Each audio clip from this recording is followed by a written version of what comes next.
வணக்கம். நிலையில்லா ஆசையும் நிரந்தரமில்லா வாழ்க்கையும் தொடரில் உங்களை அன்போடு வரவேற்கிறேன். தொடர்ச்சி 13. வழி அனுப்பி வைத்த பின் அவள் கண்ணீர் ஆறாக பெருக்கெடுத்தது. இரவு முழுவதும் கண்ணீரோடு அந்த இரவை கடந்தாள். பகல் முடிந்தது. அண்ணன்கள் இருவரும் உள்ளே வந்தார்கள். என்னம்மா, இரவு முழுவதும் தூங்கவில்லையா? உன் கண்களை பார்த்தால் இரவெல்லாம் தூங்காமல் அழுது கொண்டே இருந்தது போல் தெரிகிறது. என்னாச்சு? ஏன்? உன் மாமியார் வந்து என்ன சொன்னாங்க?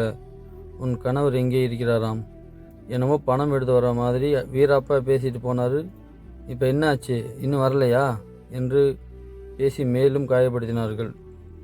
அதையெல்லாம் கேட்டுக்கொண்டு அமைதியாக இருந்தாள். சரி, நாங்கள் எதுவும் கோவிச்சுக்கவில்லை, மச்சானை வர சொல்லு, நாங்கள் பணத்தை ரெடி பண்ணிட்டோம் என்று கூறினார்கள். நன்றி. நாளை பார்ப்போம்.